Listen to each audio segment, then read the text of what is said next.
Hello and welcome to Oulton Park. You join us here for another round of the Hyperdrive ST XR Championship. It's been quite a hectic season so far, and this round is looking to be no different, with the first two drivers separated by 1/10 of a second. On pole position we have William Heslop. As you can see, William Heslop is currently running third in the championship. William, you're running third, you're on pole position. How is your mind for this race? I'm feeling pretty confident. We posted good times this morning. It was nice and consistent. Kept on getting quicker and quicker. We made another couple of changes to the car. So yeah, I feel like I can go a little bit quicker. Hopefully keep the lead from start to finish. It's only 1/10 of a second so far between you and second. Do you think he's going to give you any trouble? Yeah, he's a quick lad. I mean, it's been pretty much me and him and Adam from the start of the year. We've always been pretty close. Hopefully if I can get my head down and get the slip and make a gap and keep it. That's the plan anyway. Well, thanks very much for talking to us and best of luck. Cheers. Scott, it's over to you.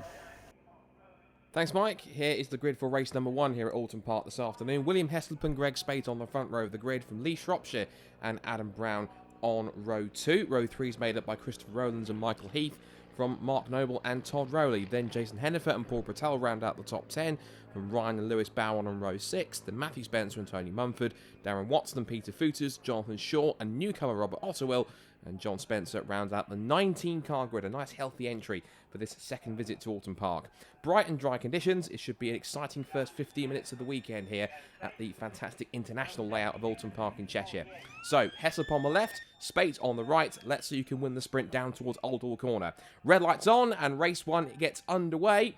It's a decent start from the front row. Equal launch between Heslop on the left and Spate on the right.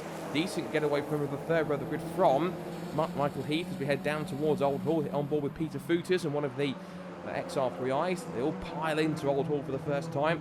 A mix of Escorts, Fiesta, STs. One car running very wide is Lewis Bowen as he gets back onto the road in front of a rather bemused Peter Footers. As in the background there's contact between 3 cars. That's Robert Otterwell spinning in a complete 360. Off the road also goes Jonathan Shaw into the barriers.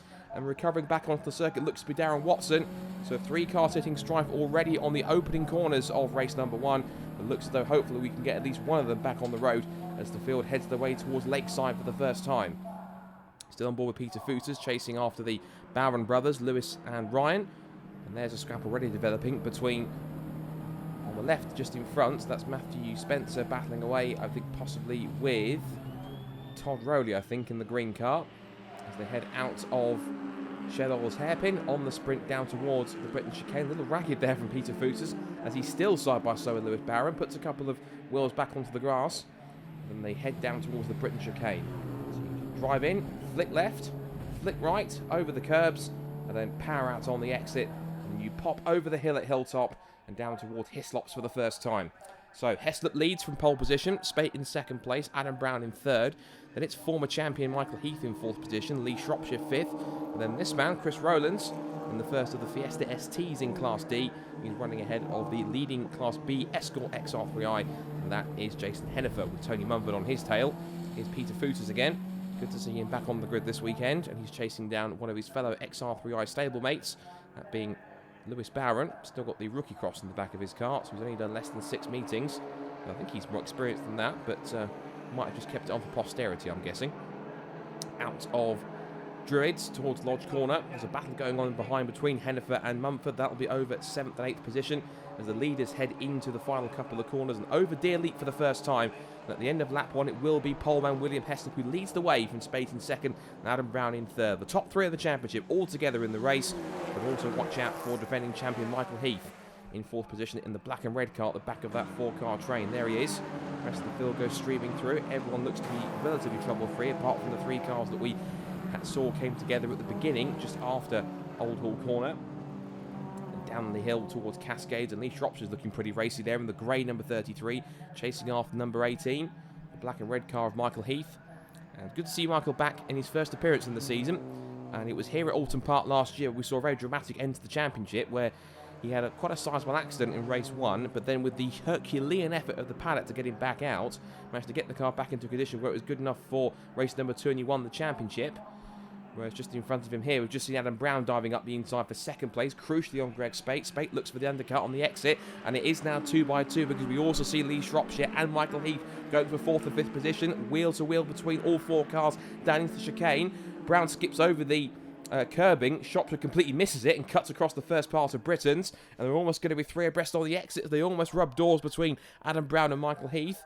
William Heslop, meanwhile, looks to his mirrors, smiles to himself, and charges off into the lead. But Spates has now been released from that battle in second place. Heath is now up to 3rd at the expense of Adam Brown. And now we see Lee Shropshire just behind in 5th position. But right behind them, now we also see Christopher Rowlands in the top ST machine, as well as Tony Mumford and Paul Brattel and Jason Hennifer. There's Robert Otterwill, who was involved in that 3-car incident at the back of the field at the start of the race. He's carrying on with the rookie cross on the back. He's got a lot to learn on STXRs because it can get fast and furious plenty of times in the season, as it has done so far in 2019. And he's been one of the drivers that has been making very steady but good progress in his pace. Lee Shropshire having a good run so far in these early stages of race number 1 as Adam Brown swarms all over the back of Michael Heath, diving up the inside into Lodge Corner at the end of lap 2. And Michael Heath will try and get him back on the exit. This time here, if he can stay alongside Brown here to get the drive over Deer Leap, he might have the inside line for the next corner of Old Hall up towards the right-hander. Also side by side between Christopher Rowlands and Lee Shropshire. And the ST's got the line on the XR2, but Shropshire drives clean around the outside of Christopher Rowlands and says, you might have a more modern car, but you can't drive it quicker than me. And he holds on to 5th place. Here's the incident at the start of the race. Looks as though the Ottawa got squeezed between Watson and Shaw. All 3 cars go off the road. I think Shaw just kept it off the barriers as Darren Watson bounds his way back onto the circuit. And Ottawa managed to get going as well, but also with some bodywork treading on the back of that number 23 car. And more new drivers are coming in to rediscover what was the original Fiesta Championship before they moved on to the newer models. But the XRs have stayed strong, and they certainly know how to race them hard here in the Northwest, and these 2 are certainly 2 of the prime examples. There's Adam Brown in 3rd. There's been a change for 5th position because up into the top 5 has gone Christopher Rowlands in the leading Fiesta ST. There's also a battle going on there between Mark Noble in the bright blue Class C Fiesta SI. And he was battling with Matthew Spencer and Ryan Barron in the second of the 2 Barron escorts here this weekend. Lewis having a spin earlier on in the race, coming up to this point here on the exit of Lakeside through Island Bend. So I think there's roughly around maybe 2 or 3 laps to go here at this first race at Oulton Park, and Greg Spate, after falling back a little bit last time, he certainly got right onto the rear boot lead of William Heslop this time around, exiting Shell Oils. And now the run down towards the Britain chicane. It's quite a far chicane as we've seen. Let's see how they take it. Nose to tail. Little clip of the curbs as they sweep their way through, and still Adam Brown remains in 3rd place ahead of Michael Heath. And over Hilltop, and the charge down towards the next heavy braking zone at the 2nd chicane at Hislops. So Spate just moving out a little bit, just trying to put himself into Heslop's mirrors a little more. He's just looming large, just trying to distract Heslop for a split second, but I think these 2 know each other inside out on and off the track, so William Heslop will be much more wiser to that attack than any other rookie might be. As Heslop brings the Fiesta over Clay Hill under the bridge. Adam Brown's pulling away slightly from Michael Heath in the background in 3rd place. So it looks as though that the man who's also in the top 3 in the championship seems to have kept his place possibly at the top of the standings at the moment. His 3rd place looks pretty secure, but the lead may not be as they head down towards Lodge Corner. What I think is going to be the penultimate time, because I think they'll get the last lap board next time by. And if Greg Spate wants to make this happen, he's going to have to get a move on here down the pit straight. There is the last lap board on the left-hand side, so it's one more time around the Oulton Park International Circuit for the top 2. And there is confirmation on the screen. Last lap here in race 1 of the weekend of the Hyperdrive STXR Challenge. Heslop holds the advantage through Old Hall, but Spate is closing in with a nice run off the right-hander, down the hill, over the crest and into the long sweeping left-hander of Cascades. And then they race away back down past Lakeside, the big lake on the left-hand side there.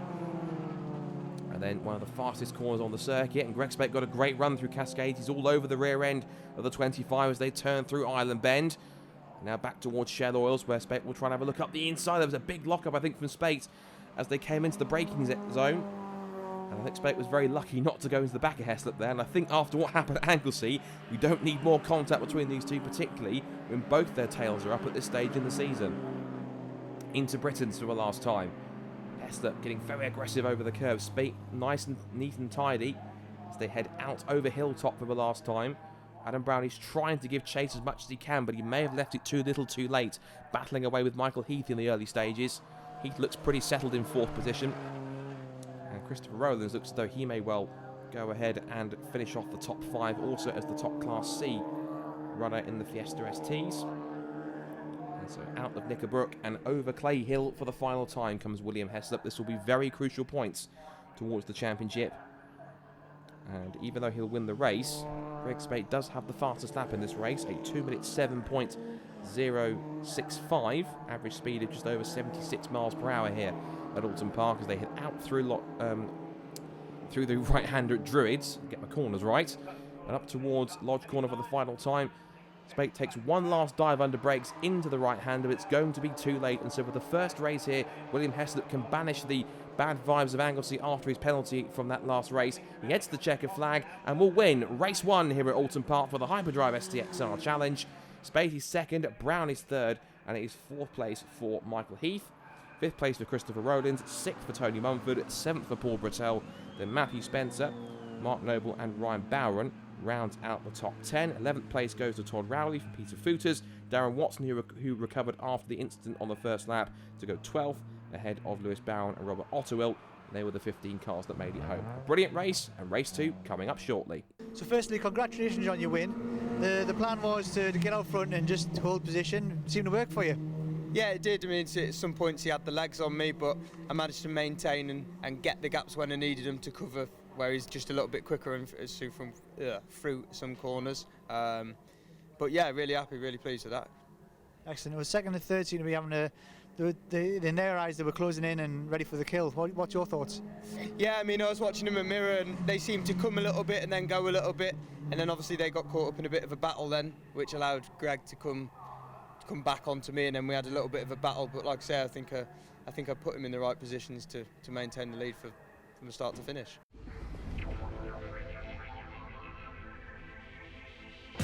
Race 2 of the Hyperdrive STXR Championship is just about to go underway.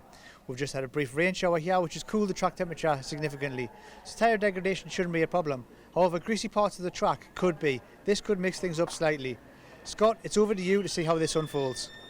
Should be quite interesting with that rain shower, Mike. Let's see how they get on. The grid is set by the result of race 1, so Heslop and Spate take up the front row from Adam Brown and Michael Heath on row 2. Christopher Rowlands and Tony Mumford are on row 3 from Paul Brattel and Matthew Spencer. Then Mark Noble and Ryan Bowen will complete the top 10 from Todd Rowley and Peter Footers. Darren Watson and Lewis Barron from Robert Otterwill and Lee Shropshire. And we should have Jason Hennifer at the back of the grid along with the recovering Jonathan Shaw after he retired at turn 1 in race 1. Red lights on, and race 2 for another 15 minutes of action here at Oulton Park is underway. And once again, like it was in race 1, a nice clean start for the front row. Back on board with Peter Footers as he tries to squeeze alongside Ryan Barron off the start. And already Michael Heath is trying to go down the outside line for 2nd place on William Heslop. But around the outside into turn 1 goes Greg Spate into the lead in car number 5. So good start from one of our championship contenders to get the better of the race 1 winner, William Heslop, as Peter Footers loses a couple of spots to Matthew Spencer and also to Mark Noble in the top Class C Fiesta SI. There's Tony Mumford ahead of Paul Brattel in the black Fiesta ST, heading out of Cascade down through Lakeside and up towards Island Bend for the first time. And remember, it's another 15 minutes of racing here on the Oulton Park International Circuit. It's only a one-day meeting, so everything's done in one day with qualifying and 2 races. Side by side between Tony Mumford on the inside of Matthew Spencer. So more contemporary ST versus old school XR2, and the ST glides around the outside to follow his fellow ST racer Paul Brattel on the sprint out of Shell Oil's hairpin. And there's some more scrapping here. The green car is Todd Rowley, with the 2 ST XR3s of Jason Hennifer and Ryan Barron going into battle. Just ahead of them is Peter Footers. I think he's one of the top XR3s at the moment, heading over the crest down towards Hislop's for the first time. So Spate leads, Heslop 2nd, and it's Heath from Brown, then Rowlands who leads the way. The 3 STs are actually on track together because you've got Rowlands ahead of Spencer and then Brattel. And there is Peter Footers in car number 7. We've had a couple of onboard shots of him already, and he is on the tail of the sole Class C runner Mark Noble, defending champion in that class. Here is the driver's view once again. So, over Clay Hill, under the bridge, under the canopy of the trees, and into Druids Corner for the first time. Michael Heath will want to try and stay ahead of Adam Brown this time, but Adam wants to try and dispose of him pretty quickly. He's trying to put himself alongside the steel back third place, which he took in race 1. He might go a little deeper onto the brakes and try and cover off the line, but Brown insists, goes up the line, forces the issue, and takes third place away from Michael Heath as a result, and quickly goes across to the fend. He squeezes Michael Heath out. That was a little bit cheeky there from Adam Brown. I don't think he realised that Michael Heath was still trying to pull alongside him on the exit over Deer Leap, and he just squeezes in front with Michael Heath slotting back into fourth place. And what it may also do is give Chris Rowlands the chance to catch up and possibly snatch a top 5 finish, because he was able to get himself up into 5th position at the expense of Lee Shropshire earlier on. There's Ryan Barron battling away with Jason Hennifer, but Peter Footers is the one that leads the way in the XR3i class for Class B.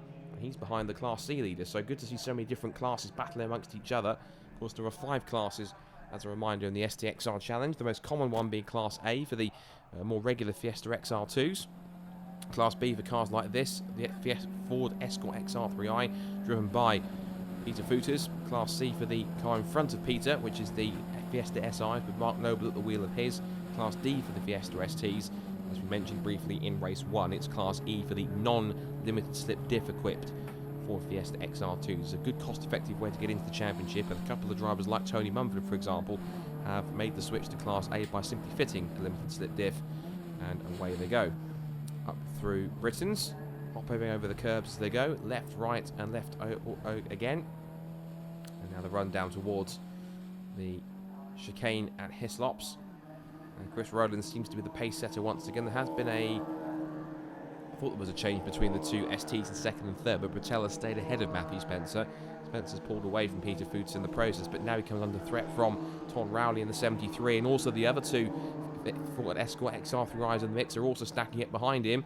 Footers having to hold back the tide here from 3 cars, because Todd Rowley is under attack from Ryan Barron. Jason Hennifer's in the mix from the back of the grid as well. We look on board with Peter Footers, but look in the mirrors. He's going to be assaulted from all sides by Fords as they come into Druids Corner, and look at that, Todd Rowley just leaning a little bit on Ryan Barron. Brown goes round the outside line to defend the place and force the issue, and also being a little bit slower off the exit has now given Jason Hennifer a chance to slip up the inside. Todd Rowley might have a rookie plate, but he's certainly driving like he's been doing it for years and giving as much as he gets, but he has to let Hennifer go, and I think it may have been the smarter choice, because if he had tried to defend too much, he would have only slowed himself up and fallen prey to the cars behind. So there goes Rowlands in the lead of Class D. Here is the scrap between Paul Bratell and Matthew Spencer in the other two STs, and they're being hounded by Tony Mumford, the former pickup racer. And he's in the Class A Fiesta XR2, and he really is on the tail of Matthew Spencer. These XR2s might be quite much older than the STs, but they can certainly be driven hard and fast, and they still do dominate the front of the field in the Hyperdrive STXR Challenge. Out down past Lakeside, as Mumford continues to tail the two STs in front of him. And there is Spencer. Of course, he's been experienced in racing the XRs before. We go back on board with Peter Footers. Now he has lost some time to the cars in front, trying to chase after Mark Noble, who looks to have caught the rear of Tony Mumford through Shellos. Actually, he's lost a place there, siding up the inside, lost 1 but 2 positions, because through goes Ryan Bowen and then Jason Hennifer. So now that from first to third in the XR3s, there's been a change in position into Britain. There's a bit of smoke up front. Somebody's gone off the road. The XR3Is go through, and it's Tony Mumford off the road. Tony Mumford with smoke from the 48 car. Looks as though it's possibly a mechanical problem. It doesn't look as though he's made contact with anyone. I couldn't see any obvious damage on that car, so we'll have to wait and see if he can either get it going again or if that car is stranded. So what that will mean is there'll be waved yellow flags down at Britain's chicane. That will mean no overtaking. Now, I'm not sure if that's in a precarious enough position that's going to warrant a safety car, because it is a pretty high-speed section going through Britain's when you're on the power. So let's see what the clerk of the course decides to do. And there also, the rain seems to be reappearing, because there are spots appearing on the windscreen of Peter Footers. He has put the windscreen wipers on briefly just to clear his vision on the run down towards Druids. So the circuit, as we said, is a little bit greasy. You might mention it right at the top of the programme here for race 2. And he did mention that there was going to be that. And in fact, there is the safety car boards and flags. Safety car has been deployed here at Oulton Park, and there's a rather mystified Tony Mumford possibly looking to get the bonnet open. So, quick reminder, Greg Spate now becomes the safety car in effect. He now has to stack the pack up and decide exactly when he wants to restart the race, and he's going already. He's put his foot to the floor, down towards Lodge Corner on the start of this race. As they head out through Deer Leap, it will be Heslop who gets a good restart. Right on the back of leader Greg Spate, as Spate leads the field over Deer Leap, under the bridge, past the start and the finish line, but they also get the last lap ball, so there's only going to be one chance here on this final lap of the race for William Heslop to get through, and he's going around the outside at Old Hall Corner. That's a superb pass around the outside of turn 1. William Heslop caught Greg Spate completely off guard. He was so fast asleep on the restart. William Heslop can pounce straight away, and he's into the lead on the run down towards Cascades. That was a superb piece of driving and a great piece of racecraft from William Heslop. He will now try and drive away to pick up his second win of the day. But Greg Spate now fully awake once again, trying to look back around the outside at Island Corner. His tail's now up. He's thinking, right, I'm not having that. Well, not only is he under attack for the lead, he's under attack for second place. Here comes Michael Heath, right on the rib bumper the 5, and there goes Adam Brown looking for the outside line into Shell Oils. Everything kicking off on the final lap of the race on the restart. The top 4 are fired up. As here comes Adam Brown looking to the outside line, look at the inside on the long right-handed curve towards Britt as he tries to squeeze up the inside into the Britain chicane, but he can't get through. First, second, third and fourth all together. Chris Rowlands has also had a very good restart in the leading ST. He's right on the tail of the top 4. He could make up at least one place and get possibly one of the best results for an ST in the season. The best one we saw an ST win a couple of races back at Croft. But into the Hislop chicane for the final time, and William Heslop with, I'm sure, one of the moves of the season. And I don't think Greg Spate expected that, but no end. I think he was very tentative on the brakes into Old Hall Corner. And Heslop thought, right, if you're going to brake there, I'll just simply take my normal line. Drove right around the outside, which is not impossible, but it's an audacious pass to pull off if you can. And Heslop now with just a couple of corners to go to make it a double here at Oulton Park. But Greg Spate and co will push him all the way to the checkered flag. Out of Druids, under the bridge, and down towards Deer Leap for the final time. Lodge Corner beckons as Spate looks one way, then the other, down to the outside to try and get back Cessna for what he did at turn 1, but he can't make it stick. On the run now to the checkered flag, Spate will close in, but it will be too late. In a brilliant restart that saw him catch Spate completely off guard, William Heslop does the double at Oulton Park. He just wins as they cross the line together. Race number 2 of the Hyperdrive STXR Challenge. What a brilliant race that was, and a brilliant result. It's a win for Heslop, second for Spate, third for Michael Heath, Adam Brown and Christopher Rowlands. The top 5 separated by 2.9 seconds at the flag. Paul Bertel gets 6th from Matthew Spencer 7th. Then Mark Noble, Ryan Bowen and Jason Hennifer round out the top 10, followed by Footers, Bowen and Rowley. Wow, what a race and what a day we've had here at Oulton Park. Join us for more action later on in the season. So that must have been a bit interesting with the weather's trying to close in. Yeah, we got a few spots when we were going down Cascade, and I thought we're all in the same boat, because I don't think anybody went to a softer or a safer mode, so we're all in the same boat. So, I seemed to be reeling Greg in. I was happy with the progress that I was making, and it was getting there, and then we had the safety car, and I'm thinking this safety car is going to be out for the duration now. And then once we come over the start finish, I thought just keep in touch, stay nice and tight, and then the last lap ball come out, and he moved over to the right to go defensive, and he left a massive door open. So I took the opportunity, had a bit of a tire squeal around the outside, but I managed to keep it on the track. So last lap sprint to the finish. Yeah, that's what it was pretty much. So obviously I'm elated because I thought my chance had gone when the safety car come out, but obviously to come out with a win on the last lap as well, it's even more sweeter. It's a great way to finish, isn't it? Last lap, last race, so excellent. Yeah, 2 wins today as well, and put it on pole, so it can't be a bad day at the office, that can it? I tick every box. Well, thanks very much and congratulations again. Cheers, pal. Thank you. The last lap, what happened? Well, I don't know. I'll have to have a think about it. But no, safety car came out. Wasn't quite sure when he was going to flick his lights off. I realised it was getting towards the end of the race. Then all of a sudden I saw his lights go out and we were almost on the last corner. So just basically put my foot down. All the guys right behind me got to the first corner with it raining slightly. I wasn't quite sure what sort of grip levels we were going to find at the first corner. So to be fair to Will, he went for it. We got there, but then we'd just been the last lap, put him under a little bit of pressure, but just not quite enough to get through. But I think it was the safety car really that threw me.